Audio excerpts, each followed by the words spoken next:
की कई जिलों की कार्यशाला का आयोजन हुआ जिसमें आगामी लोकसभा चुनाव की रणनीति बनाई गई। आगामी लोकसभा चुनाव के लिए कांग्रेस भी अब दमदारी के साथ मैदान में उतर चुकी है। इसके लिए जहां कांग्रेस भी अपनी खोई हुई ताकत को वापस पाने के लिए हिंदुत्व के मुद्दे को अपने कार्यक्रम में अपना रही है, क्योंकि जिस तरह से कांग्रेस कृष्ण की नगरी में मथुरा में चुनावी रणभूमि का संकनाद किया, वो अपनी 13 जिलों की आयोजित कार्यशाला में सबसे पहले वंदे मातरम द्वारा इसकी शुरुआत की गई, जिससे लगता है कांग्रेस भी हिंदुत्व के मुद्दे पर आकर हिंदुओं को साधने की तैयारी कर मैदान में उतरी है। क्योंकि मथुरा में राष्ट्रीय महासचिव अविनाश पांडे और उत्तर प्रदेश के अध्यक्ष अजय राय दोनों कार्यशाला में मुख्य अतिथि के तौर पर शामिल हुए, जहां उन्होंने पहले श्री कृष्ण जन्मभूमि पर दर्शन और पूजन किया, फिर कार्यशाला में शामिल हुए। यहाँ 13 जिलों से कांग्रेस नेताओं को आगामी लोकसभा चुनाव में भाजपा के हर दाव को काट निकालने के लिए मंत्र दिए, और जहां पर उन्होंने मीडिया से बातचीत करते हुए कहा कि लोकसभा चुनाव के लिए मंडल के हिसाब से कार्यशाला आयोजित की है, उसी के लिए यहाँ आए हैं। वहीं राम मंदिर के मुद्दे पर कहा कि हमें भी राम और कृष्ण को पूजा है, वो सबके भगवान है, मगर भाजपा के द्वारा दिए गए निमंत्रण को स्वीकार करना या नहीं करना ये हमारी मर्जी है। क्योंकि राम मंदिर बन रहा है, ये खुशी की बात है, मगर भाजपा उसका न्योता दे, उस पर जाए और न जाए वो उसकी मर्जी है। भाजपा अपना कार्यक्रम बना रही है। वहीं उन्होंने राहुल गांधी की न्याय यात्रा पर बोला कि हमारे नेता हजारों किलोमीटर यात्रा शुरू करने वाले हैं, जो कि गरीब मजदूर और वर्ग के लोगों से मिलेगा, जिसका दुख दर्द जान सके। यात्रा फरवरी में यूपी में आकर समाप्त हो गई। वहीं ईवीएम के सवाल उठाने पर कांग्रेस नेता चुप्पी साधते नजर आए। अमित अग्रवाल, मथुरा, समाचार 24। देखिए, आज जैसे मैंने कहा कि यहाँ पर मथुरा में आते से ही राधे राधे करते हुए हमने कृष्ण जन्मभूमि पर अपने माथा टेका, हमने आशीर्वाद लिया और कृष्ण जी का जो संदेश प्रेम का है, उस प्रेम को संदेश को लेकर हमने इस संवाद जो यात्रा है हमारी, उसका जोनल हमारे मंडल के संवाद की हमने शुरुआत की है।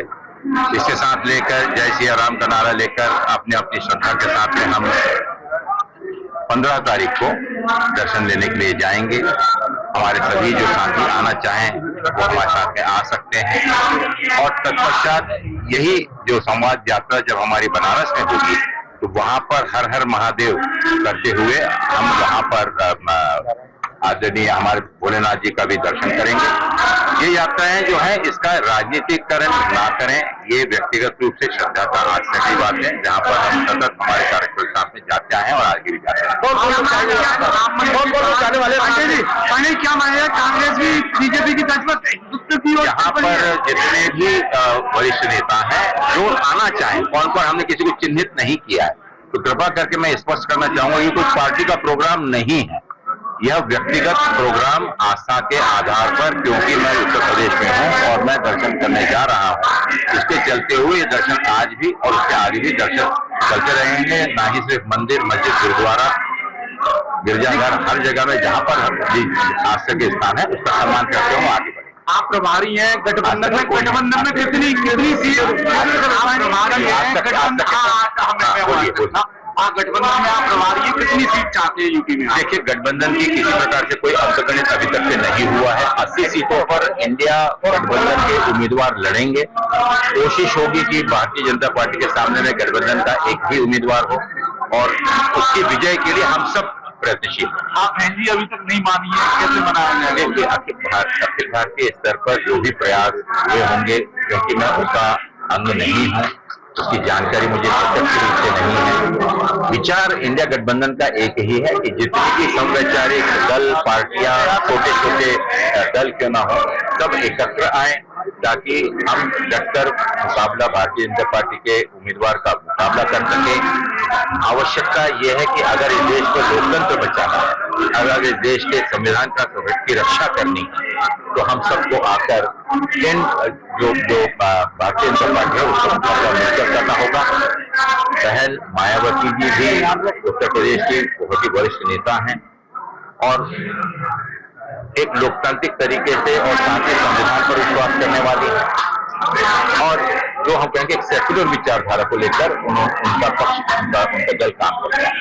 तो स्वाभाविक है कि जब छोटी छोटी बड़ी ताकतें, छोटी ताकतें जब एक मिलेगी, जब छोटी छोटी नदियां मिलेगी तभी समुद्र बचता है। क्लियर अखिलेश जी ईवीएम को लेकर के सवाल उठा रहे हैं। सभी लोगों को उसमें शामिल हो, ये प्रयत्न चालू होगा और मैं विश्वास है कि उसमें जल्द। सर अखिलेश जी ईवीएम को लेकर सवाल उठा रहे हैं, आप पहले अखिलेश जी से देखिए, मैंने पहले भी कहा था, मैं फिर दोहरा रहा हूं, अखिलेश जी के साथ में सहमति पूर्ण रूप से बन चुकी है, ना ही सिर्फ अखिलेश जी से लेकिन जितने भी क्षेत्रीय नेता हैं, पूर्ण सहमति और सकारात्मक चर्चाओं के साथ में बहुत जल्दी ही आप लोगों को उम्मीदवारों के नाम। ईवीएम को लेकर के क्या कांग्रेस का रुख है? देखिए, ये ब्रज प्रदेश के 13 जिलों का जो हाईकमांड के पदाधिकारी है, हमारे महामंत्री हैं ऑल इंडिया कांग्रेस कमेटी के श्री अविनाश पांडे जी, जो राज्यसभा के एमपी भी रहे, और हमारे प्रदेश अध्यक्ष अजय राय जी, तौकीर आलम साहब और विभिन्न पदों पर बैठे हुए संगठन के प्रभारी लोग यहाँ आए हुए हैं और 13 जिलों के पदाधिकारी, जिलाध्यक्ष आए हुए हैं, उनसे संवाद कर रहे हैं, उनसे ग्रास रूट की बात पूछ रहे हैं, उनसे पूछा जा रहा है कि बूथ स्तर पर कांग्रेस को कैसे मजबूत किया जाए। राहुल गांधी जी को जो यात्रा जो शुरू हो रही है 14 तारीख से, उस मणिपुर से जो यात्रा निकलेगी 14 तारीख की, उसी के साथ साइमल्टेनियसली उत्तर प्रदेश के हर जनपद में मशाल जुलूस भी शाम को निकाला जाएगा। इन सांप्रदायिक ताकतों के खिलाफ जिन्होंने जनता को बहका रखा है, जनता को गुमराह कर रखा है और भगवान के नाम पर भी फूट डालने की कोशिश की जा रही है, समुदायों को बांटा जा रहा है, हिंदू धर्म में भी टुकड़े टुकड़े किए जा रहे हैं और बरगलाया जा रहा है वोटों की राजनीति के लिए। तो इन सब बातों को लेकर यहाँ पे संवाद कार्यक्रम है और इस तरह के हर जोन में इस तरह के संवाद कार्यक्रम होंगे, 6 जगह होंगे पूरे उत्तर प्रदेश। हमारे राष्ट्रीय महासचिव अविनाश पांडे जी संबोधित कर रहे हैं और सब लोग डायरेक्शन दे रहे हैं। जिला कांग्रेस कमेटी के अध्यक्ष, सभी जिलों के ब्लॉक कांग्रेस कमेटी के अध्यक्ष, बूथ लेवल के अध्यक्ष सभी वार्ता कर रहे हैं और अपनी भावनाओं को रख रहे हैं। आज सबसे बड़ी बात यह है कि आज हमारे हाईकमांड के पदाधिकारियों ने सबसे पहले क्रिश्चियन जन्मभूमि जाके माथा टेका और कल सभी के सब तमाम पदाधिकारी माननीय अविनाश पांडे, अजय राय और हम सब मिलकर अयोध्या कूच करेंगे और भगवान राम के दर्शन करेंगे और उसके परसों 15 तारीख को और इसके बाद 20 तारीख को हम लोग काशी विश्वनाथ में भगवान शंकर जी का अभिषेक करेंगे और उनके दर्शन करेंगे। भारतीय जनता पार्टी ने इन सब भगवानों का टीका नहीं ले रखा और हम सब लोग भी सनातनी है, हम सब लोग भी जो भी है हिंदू है और हम लोगों की आस्था भगवान राम में भी है, भगवान कृष्ण में भी है और भगवान शंकर में भी है। इनके कहने के और इनके डायरेक्शन पर हम लोग चलने वाले नहीं है। धर्म एक आस्था का प्रतीक है और इन्होंने धर्म को राजनीति से जोड़कर जनता को बरगला रखा है। इन्होंने मुख्य मुद्दों से जनता की ध्यान भटका रखा है। महंगाई जैसे मुद्दे, बेरोजगारी जैसे मुद्दे, कानून व्यवस्था जैसे मुद्दे, विकास के मुद्दे, इन्होंने सारे मुद्दों से जनता को बरगला के धर्म के आड़ में जनता को बहका रखा है। तो इन सब के लिए हमारी पार्टी सेक्युलर पार्टी है और जो भी ये आरोप लगा रहे हैं, ये इंडिविजुअल जो भी हम लोगों के लिए कहा गया है, हमारे राष्ट्रीय अध्यक्ष ने कहा है कि जिसकी जिसमें आस्था हो तो उस तरह से भगवान राम के दर्शन करे, भगवान कृष्ण के दर्शन करे, भगवान शंकर के दर्शन करे। तो माननीय अविनाश पांडे जी आ गए हैं और मैं गुजारिश करूंगा। प्रभु कृष्ण जी की इस भूमि में हम लोगों ने आज सुबह यहाँ पर कृष्ण जन्मभूमि में जाकर माथा टेका, आशीर्वाद लिया और प्रभु कृष्ण जो कि समाज के हमेशा एक संदेश उन्होंने प्रेम का जो दिया हुआ है, उस संदेश को लेकर जो संवाद की यात्रा हमने शुरू की है। उत्तर प्रदेश कांग्रेस कमेटी के नेतृत्व में पूरे प्रदेश में जो 6 संवाद सम्मेलन आयोजित किए गए, जिसमें कांग्रेस के हर इकाइयों के प्रमुख इसमें उपस्थित हैं। इसका प्रमुख उद्देश्य है कि आने वाले दिनों में उत्तर प्रदेश में जो कार्यक्रम का नियोजन हमने किया है, ताकि आगे जो हमें चुनौतियों का सामना करना है, चाहे वो लोकसभा चुनाव हो, चाहे आदरणीय राहुल गांधी जी की भारत जोड़ो न्याय यात्रा हो, चाहे हमारा प्रशिक्षण शिविर हो या बूथ स्तर से लेकर और प्रदेश स्तर तक कांग्रेस के कार्यकर्ताओं में आत्मविश्वास और ज़्यादा मजबूत करना हो या संगठन की सशक्तिकरण,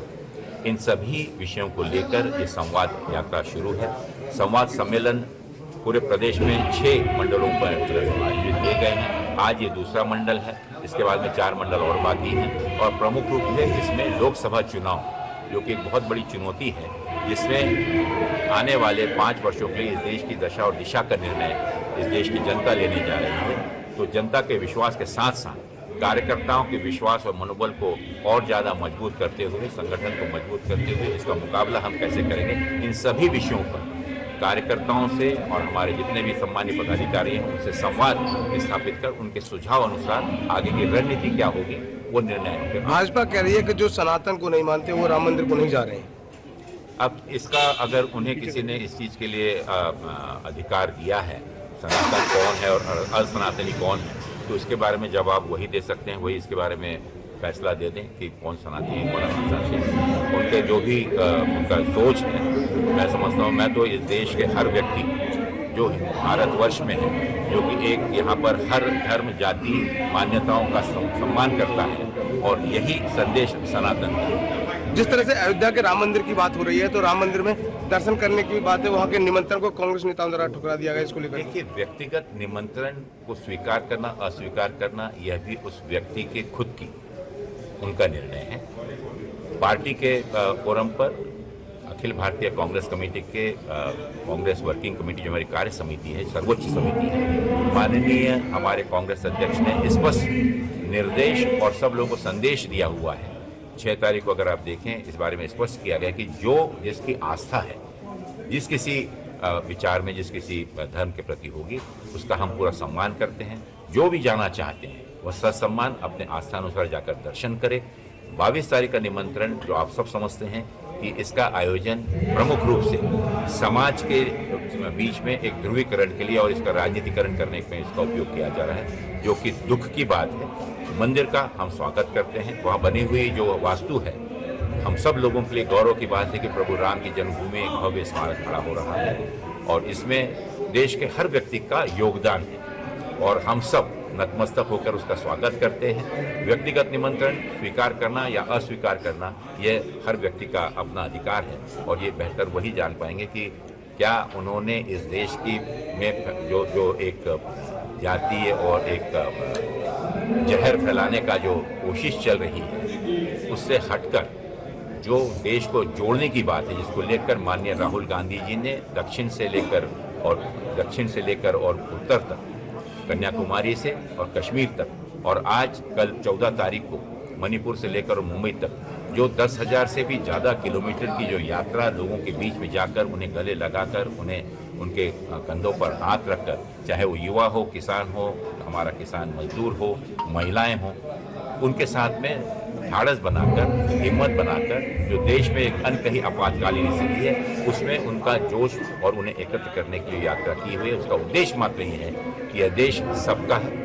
हर एक के आस्था का हमें सम्मान करना है और हम सबको मिलकर एक दूसरे से हाथ मिलाकर इस समाज को, इस देश को और मजबूती से आगे बढ़ाना है। राहुल जी